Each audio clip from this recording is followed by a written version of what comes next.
សំទោសតាមទូរស័ព្ទខ្ញុំបាទប្រាក់មីប្រធានក្រុមផ្ការិចគ្រប់រដូវសូមធ្វើការសុំទោសជាសាធារណៈចំពោះបុគ្គលឈ្មោះជឿនច័កហើយជីងច័កជេ7ជេ7បាទ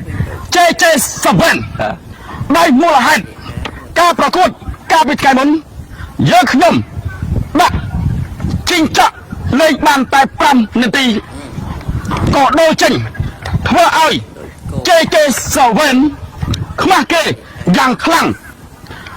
ដូចដើរស្រាតកុំសាយទៅពួកសំទោសគេហើយ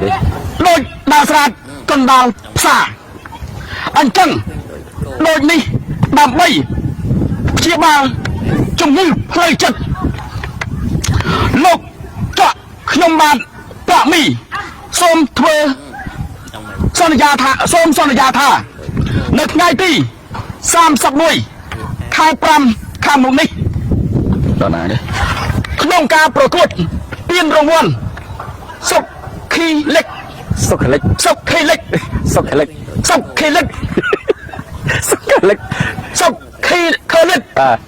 រដូវកាលទី8ដែលមានការប្រកួតសប្បុរសធម៌រវាងក្រុមសយកក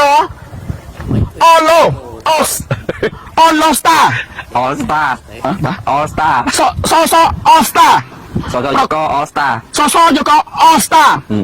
ប្រកួតជាមួយក្រុមផ្ការិចគ្រប់រដូវយើងខ្ញុំដាក់ជីងច័កលេង45នាទីពេញទោះលេងមិនកើតក៏ដោយហើយនឹងផ្ដល់ឲ្យផ្ការិចគ្រប់រដូវ100អាវសម្រាប់ចែកជូនហ្វេងជីងច័កដូចនេះសូមលោកជឿនច័កហើយជីងច័កឬក៏ JJ7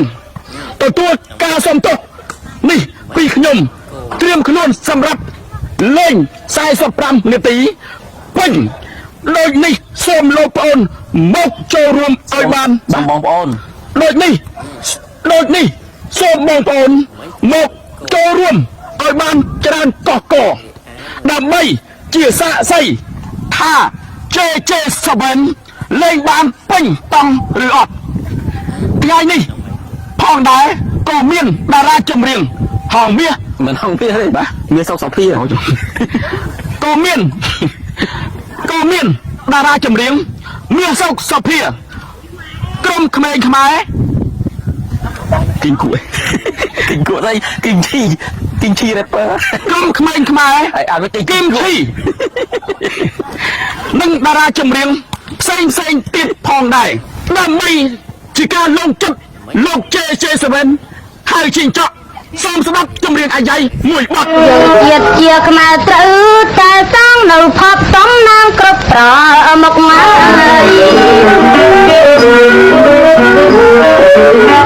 យើងជាតិជាខ្មែរត្រូវតែសាងនៅភពសំណាងជាប្រមុខកសាងកសលផ្ដល់នៅសុខសាន្តយើងរួចទុកភ័យវេរីអូចាប់បាត់ហើយ